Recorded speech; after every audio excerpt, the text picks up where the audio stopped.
Good evening my dear students. कैसे हैं मेरे सारे प्यारे बच्चे?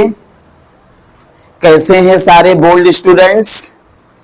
क्या आप बेहतर हैं? क्या आप व्यस्त हैं, मस्त हैं, स्वस्थ हैं? आपके पेरेंट्स अच्छे हैं? That is wonderful. यकीनन बच्चों, इसके पहले मैंने पार्ट 48 में वॉइस बताया था। किसके विषय में बताया गया था?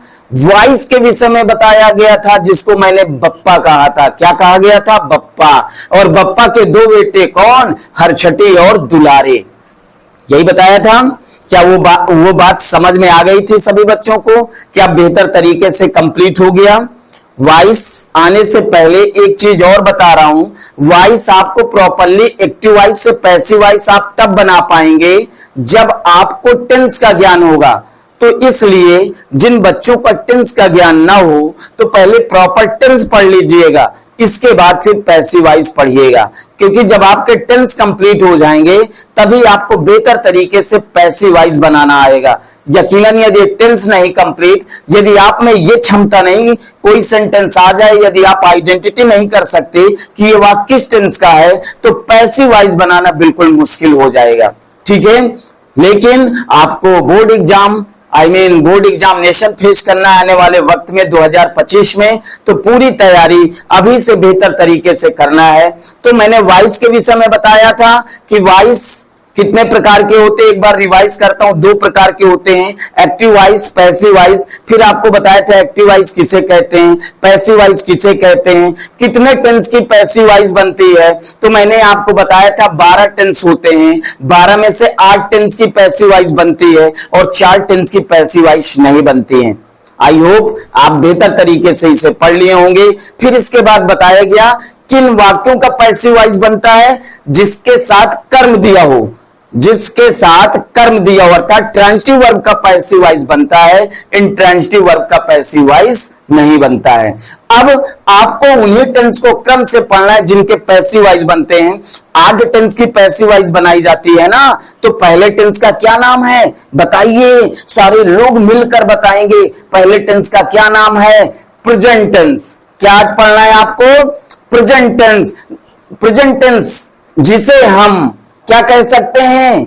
अरे भैया, जिसे हम डॉन कह सकते हैं। क्या कह सकते हैं? पैसिव वॉइस का डॉन है ये। कौन? Present indefinite tense. तो आज प्रेजेंट इंडेफिनिट टेंस देखना है कि कैसे पैसिव वॉइस बनाए जाते हैं। बिल्कुल बिल्कुल माइंड को कंसंट्रेट करके सुनना, ध्यान से पढ़ना। एक बार में ही सारी चीजें क्लियर हो जाएंगी, एक बार में ही सारी चीजें क्लियर करूंगा। ठीक है, okay, you are ready? Yes, you are ready, so I am ready. Okay, let us start now. Voice जिस पहला कौन सा टेंस? Present indefinite tense. अरे भैया, जिसको हम पैसिव वॉइस का डॉन कह सकते हैं। क्या कह सकते हैं? पैसिव वॉइस का डॉन है ये। ओके, क्या आप पढ़ना चाहते हैं? पढ़ना चाहते हैं? That is wonderful. Please attention everyone. अब देखना है कि प्रेजेंट इंडेफिनिट टेंस के सेंटेंस का पैसिव वॉइस कैसे बनाया जाता है। ओके, चलिए, पहला प्रेजेंट इंडेफिनिट टेंस। तो जैसे आप टेंस पढ़ते हैं अफर्मेटिव, नेगेटिव सेंटेंस, तो अब देखना है कि प्रेजेंट इंडेफिनिट के अफर्मेटिव सेंटेंस की पैसिव वॉइस कैसे बनाए जाते हैं। ठीक है, चलिए, क्या बताया गया? सबसे पहले क्या जानना जरूरी है? जैसे कहा गया प्रेजेंट इंडेफिनिट टेंस की हेल्पिंग वर्ब क्या होती है? बताइए, टेंस की हेल्पिंग वर्ब डू या डज होती है। Very good. उसी प्रकार प्रेजेंट इंडेफिनिट टेंस की passive voice helping verb is, am, are होती है। क्या होती है? जिस तरह आपको टेंस की हेल्पिंग वर्ब याद है, अब उसी तरह पैसिव वॉइस हेल्पिंग वर्ब भी आपको याद रखना है। Okay, because it is most important, it is the most important. ठीक है, ये बहुत ही महत्वपूर्ण है। यदि आपको पैसिव वॉइस हेल्पिंग वर्ब याद है तो पैसिव वॉइस बनाना बिल्कुल आसान, बिल्कुल खेल हो जाएगा। बिल्कुल घबराने की जरूरत नहीं, बिल्कुल चिंता करने की जरूरत नहीं, बस ध्यान से आपको समझना और पढ़ना है। ठीक है, चलिए देखिए, रूल देखिए, एक रूल क्रिएट कर लेते हैं ताकि पैसिव वॉइस जीवन में कभी गलत ना होने पाए। ठीक है, कैसे? चलिए देखिए, प्रेजेंट इंडेफिनिट टेंस की पैसिव वॉइस जान लिया ना सभी लोग, क्या होती है? Is am are. तो बेटा एक पॉइंट बताया गया था कि पैसिव वॉइस किसे कहते हैं, कि जब हम किसी क्रिया के कर्म को किसी वाक्य का कर्ता बनाकर लिखते हैं तब पैसिव वॉइस बनती है। जैसे एक बार ध्यान दीजिएगा, जैसे आई राइट आ लेटर, तो बताया गया ये एक्टिव वॉइस है ना, कहा गया इसका बेटा पैसिव वॉइस बनाइए। तो कैसे बनाओगे? ध्यान देना, आई आपका सब्जेक्ट है, राइट आपका मेन वर्ब है, आ लेटर आपका क्या है? ऑब्जेक्ट है। तो बताया गया जब हम किसी क्रिया के कर्म को, बताइए इसमें क्रिया का कर्म क्या है? आ लेटर है। जब हम किसी क्रिया के कर्म को किसी वाक्य का कर्ता बनाकर लिखते हैं, सब्जेक्ट बनाकर लिखते हैं, तब पैसिव वॉइस बनती है। तो आ लेटर कहा गया इसका पैसिव वॉइस बनाइए, तो ऑब्जेक्ट को सब्जेक्ट बनाकर आपको पहले लिखना होगा। क्या करना होगा? ऑब्जेक्ट को सब्जेक्ट बनाकर पहले लिखना होगा। तो चलिए एक फार्मूला, एक सूत्र क्रिएट कर लेते हैं, जैसे टेंस में एक क्रिएट किए गए थे, फार्मूलाज बताए गए थे, जिससे अनुवाद करना बिल्कुल आसान हो जाएगा। उसी प्रकार पैसिव वॉइस में भी फार्मूलाज क्रिएट करते हैं, फार्मूला बनाते हैं, जिससे पैसिव वॉइस बनाना आपके लिए बिल्कुल आसान हो जाएगा। Okay okay, you are ready? Very good. देखिए तो रूल क्या हुआ, प्रेजेंट इंडेफिनिट के अफर्मेटिव सेंटेंस का पैसिव वॉइस कैसे बनाते हैं? सबसे पहले ऑब्जेक्ट लिखते हैं भाई। एक्टिव वॉइस में जो ऑब्जेक्ट रहेगा तो उसको सब्जेक्ट बनाकर, यानी इस ऑब्जेक्ट को सब्जेक्ट बनाकर यहां लिखेंगे ऑब्जेक्ट। फिर इसके बाद प्रेजेंट इंडेफिनिट टेंस की पैसिव वॉइस हेल्पिंग वर्ब क्या होती है? अरे भैया इज एम आर होती है। क्या होती है? इज एम आर होती है। क्या लिखेंगे? इज या एम या आर, इज एम आर। फिर इसके बाद याद रखना पैसिव वॉइस में मेन वर्ब की थर्ड फॉर्म लगाई जाती है। ये जितने भी याद टेंस पढ़ोगे इसमें पैसिव वॉइस की कौन सी फॉर्म लगेगी? याद रखना थर्ड फॉर्म लगाई जाएगी। तो मेन वर्ब की थर्ड फॉर्म, मेन वर्ब की थर्ड फॉर्म। फिर इसके बाद क्या लिखते हैं?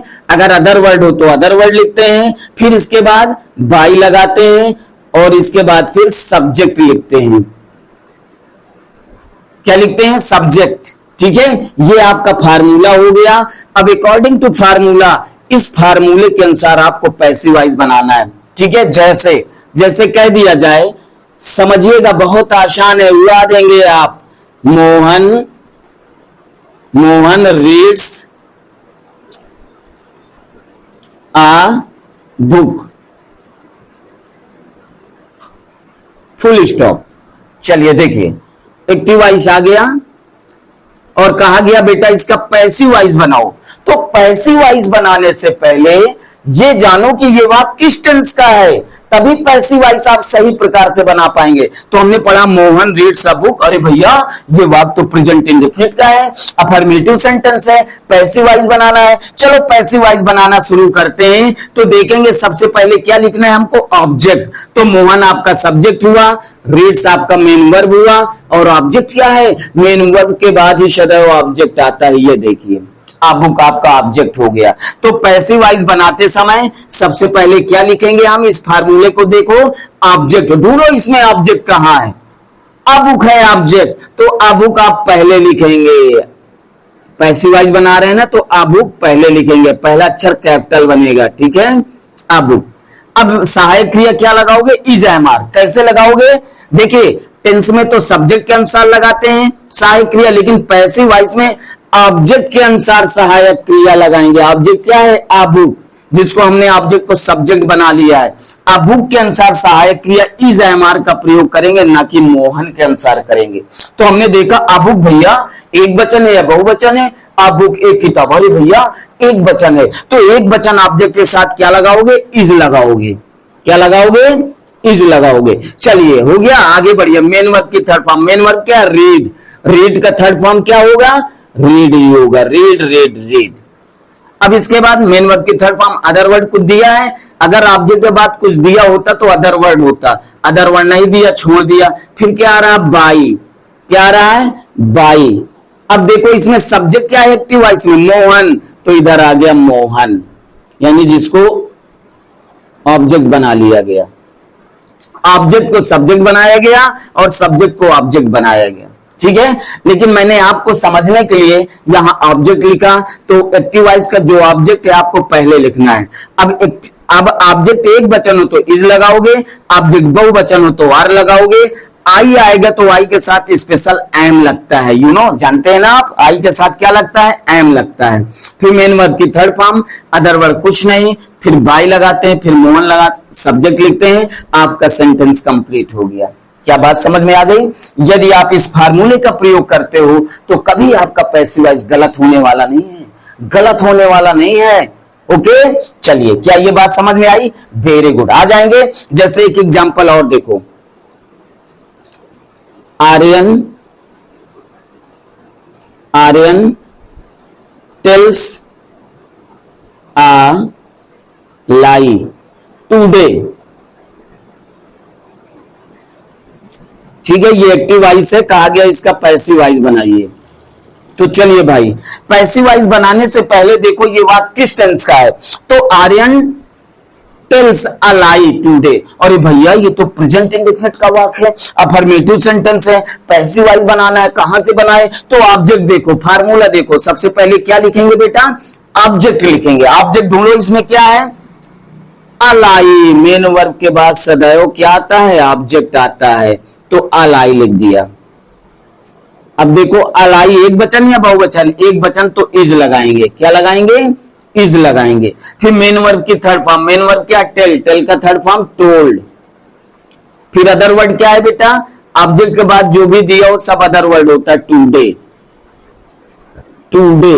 फिर क्या आ रहा? बाई, बाई के बाद फिर सब्जेक्ट, सब्जेक्ट देखो एक्टिव वॉइस में क्या? आर्यन, तो आर्यन हो गया। यहां पे क्या लिखेंगे? आर्यन। एक चीज और समझिए, अदर वर्ड को आप सब्जेक्ट के बाद भी लिख सकते हो, ठीक है। अदर वर्ड को आप सब्जेक्ट के बाद भी लिख सकते हो, आर्यन के बाद भी टुडे लिखा जा सकता था। A lie is told today by Aryan, इस तरह भी a lie is told by Aryan today. Okay, तो इस बात की कभी चिंता मत करना, ठीक है। प्रॉपर है, टोल्ड के बाद अदर वर्ड, तो अदर वर्ड यहां लगा दिए। क्या मेरी बात समझ में आ गई? क्या मेरी बात समझ में आ गई? क्या सारे बच्चों को समझ में आ गया ना? यदि आपको समझ में आया तो मेरा पढ़ाना सार्थक है, यदि आपको समझ में नहीं आया तो मेरा पढ़ाना व्यर्थ चला जाएगा, ठीक है। तो मैं इसीलिए सारे बच्चों से पूछ रहा हूं, क्या जो मैंने आपको पढ़ाया क्या समझ में आ गया? आ जाएगा, वेरी गुड। कोशिश करिए, प्रयास करिए, everything is possible by time, है ना। कोशिश ऐसी चीज है जिसके बाद सब कुछ संभव है, ठीक है। चलिए, क्या आ गई ये बात समझ में? चलिए और भी एग्जांपल्स देखिए, शाबाश।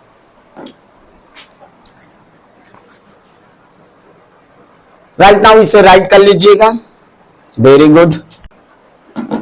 जैसे कह दिया जाए, he buys 2 books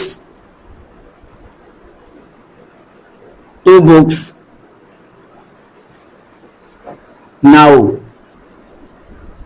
full stop. Active voice है, कहा गया बेटा इसका पैसिव वॉइस बनाओ। क्या बनाना है? Passive voice. तो पैसिव वॉइस बनाने से पहले देखेंगे ये वाक्य किस टेंस का है। तो ही बाइज 2 books नाउ, अरे भैया प्रेजेंट इंडेफिनिट का वाक्य, अफर्मेटिव सेंटेंस है, तो अफर्मेटिव है, तो अफर्मेटिव का पैसिव वॉइस कैसे बनाओगे? सबसे पहले क्या लिखोगे? ऑब्जेक्ट। ऑब्जेक्ट क्या है? मेन वर्ब के बाद सदैव ऑब्जेक्ट आता है। ये 2 books आपका क्या है? ऑब्जेक्ट। तो इसको उठाकर पहले लाओगे, कहां? 2 books।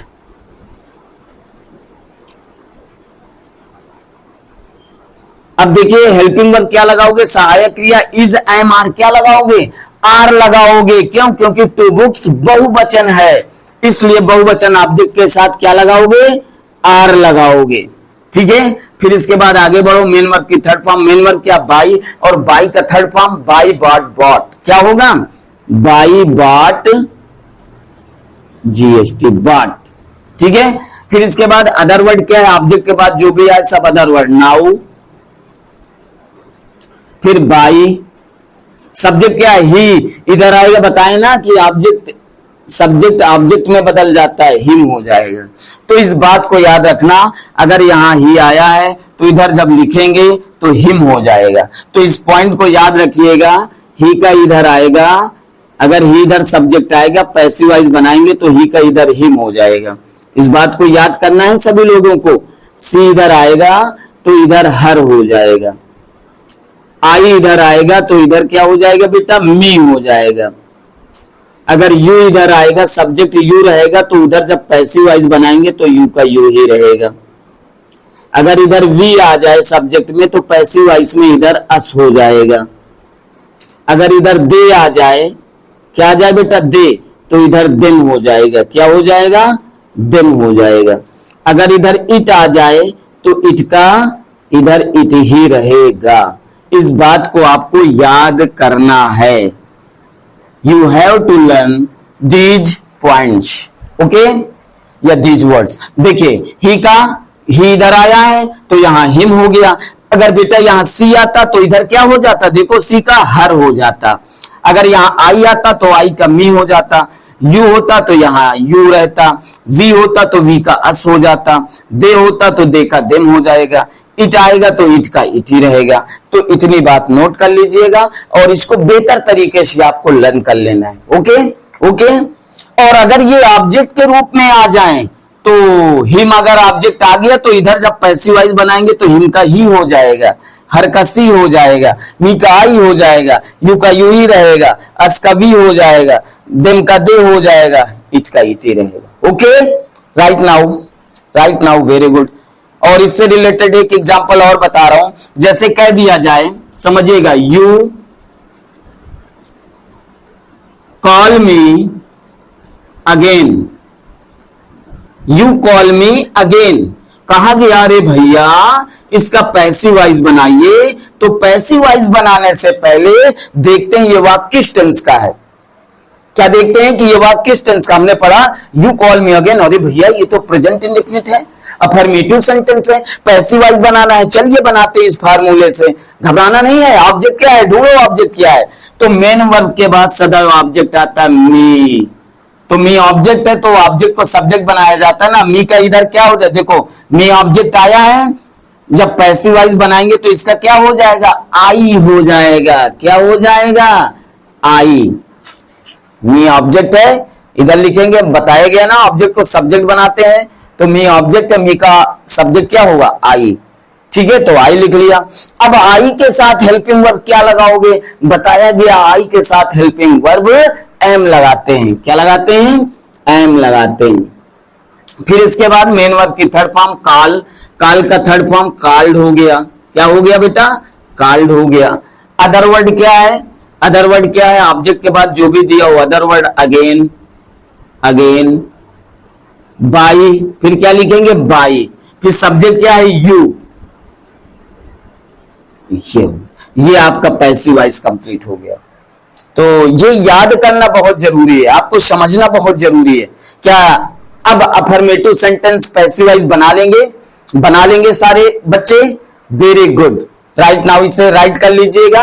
और फिर अब इसके बाद निगेटिव सेंटेंस देखते हैं। क्या देखते हैं बेटा, negative sentence. Okay, right now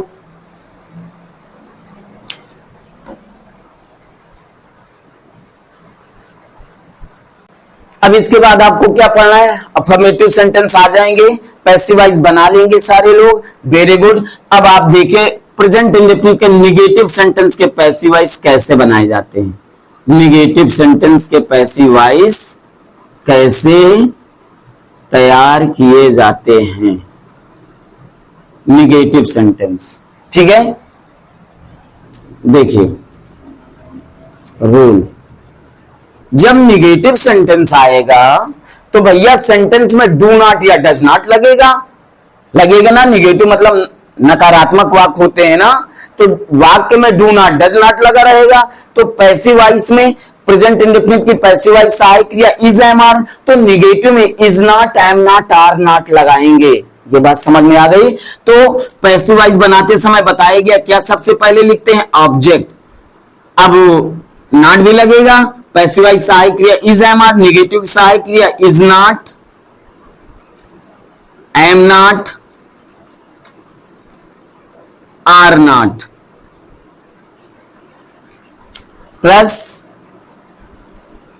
main verb की थर्ड फॉर्म, फिर क्या लिखेंगे बेटा, वेरी गुड, अदर वर्ड, फिर इसके बाद बाई, फिर इसके बाद सब्जेक्ट। That is wonderful. ये आपका रूल हो गया। अब इसी रूल के अनुसार आपको पैसिव वॉइस बनाना है। जैसे कह दिया जाए कि she does not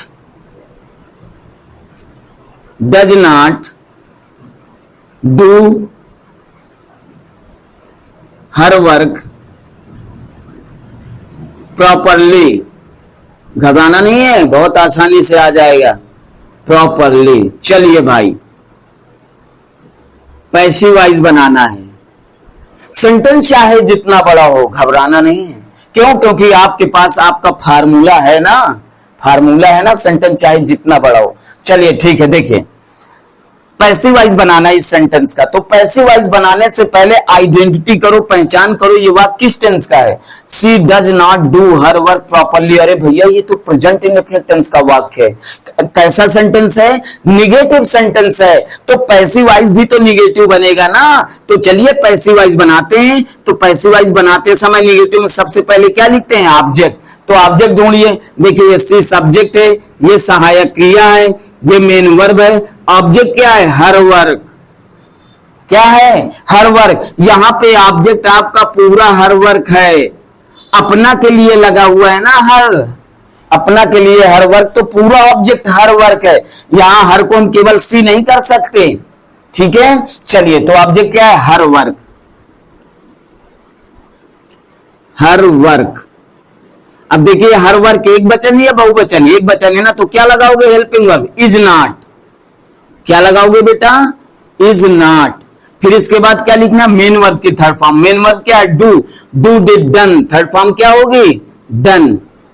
other word क्या है? प्रॉपरली। ऑब्जेक्ट के बाद जो भी है सब अदर वर्ड होता है। देखिए प्रॉपरली। प्रॉपरली मीन्स ठीक प्रकार से, बेहतर तरीके से। PROPERLY प्रॉपरली अदर वर्ड हो गया। फिर क्या लिखोगे? बाई। फिर सब्जेक्ट क्या है? सी। तो बताओ सी का उधर क्या हो जाएगा? ऑब्जेक्ट हर हो जाएगा। क्या हो जाएगा? हर हो जाएगा। ये आपका पैसिव वॉइस कंप्लीट हो गया। अब बताइए भाई आ जाएंगे या नहीं आ जाएंगे? बिल्कुल आ जाएंगे, यदि आपने अपनी मजबूत सोच बनाई है ना। मजबूत सोच बनाइए। यदि आपको लग रहा कि नहीं सन 2025 में यूपी बोर्ड में आपको शामिल होना है और इंग्लिश का पेपर क्रैक करना है, 95 प्लस मार्क्स लाना है, तो आपको तो तैयारी करनी पड़ेगी। जो कल से करनी है, जो कल का इरादा बना के रखे हुए हैं, उन्हें असफलता का मुंह देखना पड़ेगा। लेकिन जो आज का इरादा बनाकर रखे, अभी से पढ़ना शुरू करिए। कल नहीं आता, कल नहीं आता। ओके, अभी से तैयारी करना शुरू करिए। चलिए ठीक है, ओके। जैसे एक एग्जांपल और देखो। जैसे कह दिया जाए कि you do not call him today. Sentence आ गया और बेटा कहा गया इसका पैसिव वॉइस बनाना है। क्या बनाना है? पैसिव वॉइस बनाना है। तो पैसिव वॉइस बनाने का तरीका मैंने बता दिया। पैसिव वॉइस बनाने से पहले देखो ये एक्टिव वॉइस किस टेंस का है। तो you do not call him today. अरे भैया जान गए कि ये प्रेजेंट इंडेफिनिट का निगेटिव सेंटेंस है प्रेजेंट इंडेफिनिट का निगेटिव है। तो पैसिव वॉइस बनाना है तो इस फार्मूले से। चलिए ऑब्जेक्ट क्या है? ढूंढिए ऑब्जेक्ट क्या है। तो बेटा मेन वर्ब के बाद मैंने बताया सदैव ऑब्जेक्ट आता है। हिम आया है तो इधर क्या हो जाएगा? ही हो जाएगा। हिम का क्या हो जाएगा? ही। अब देखो ही एक वचन ऑब्जेक्ट है तो यहां क्या लिखेंगे? Is not. क्या लिखेंगे? Is not. फिर इसके बाद मेन वर्ब की थर्ड फॉर्म। मेन वर्ब क्या? कॉल। तो कॉल का थर्ड फॉर्म बेटा क्या होगा? कॉल्ड। क्या होगा लल्ला? कॉल्ड। फिर अदर वर्ड क्या है? टुडे। क्या है बेटा? टुडे। फिर इसके बाद क्या लिखेंगे? बाई। क्या लिखेंगे? बाई। सब्जेक्ट क्या है? Please try to understand everyone. Subject क्या है? यू। तो इधर आएगा यू का क्या हो जाएगा? यू हो जाएगा। क्या ये बात क्लियर हो गई? ये बात क्लियर हो गई। अब आप सेंटेंस क्रिएट कर लेंगे, आई मीन पैसिव वॉइस बना लेंगे। सारे बच्चे, अरे सारे बोल्ड स्टूडेंट्स बना लेंगे। That is wonderful. Right now everyone सभी लोग लिखिएगा। और बेहतर तरीके से अभ्यास करना है। क्यों? क्योंकि 2025 में आपको बोर्ड एग्जामिनेशन में बैठना है, बोर्ड एग्जाम में बैठना है, तो तैयारी आज से, अभी से ही शुरू होनी चाहिए, राइट नाउ। और सभी लोग सेंटेंस बनाएंगे, होमवर्क भी दे रहा हूं, कम से कम 20 सेंटेंस बनाएंगे, 20 सेंटेंस बनाइएगा। क्यों? आलस ना करिएगा, करत करत अभ्यास, जड़मत हो तो सुजान, रस्सी आवत जात, सिल पर पड़त निशान। अगर यदि आपने ठान लिया कि नहीं ये काम पूरा करना है, ये हमें तैयार करना है, तो दुनिया की कोई ऐसी चीज नहीं जो आप ना कर सकें। सिर्फ अपनी एक मजबूत सोच बनाइए, मजबूत सोच बनाइए। Okay, very good. क्योंकि स्किल्स कम फ्रॉम प्रैक्टिस, निपुणता अभ्यास से आती है। आपने रूल पढ़ लिया, अभ्यास नहीं किया, अभ्यास नहीं किया तो इसका मतलब आपने क्रीम नहीं खाई, मलाई नहीं खाई। ओके, अभ्यास करना मलाई खाने की बराबर है, तो इसलिए अभ्यास जरूरी है। Right now everyone, and thank you so much. और बेहतर तरीके से इसे कंप्लीट करिए, ठीक है सभी बच्चे। Okay, thank you so much watching from my video. Always go ahead. Thank you.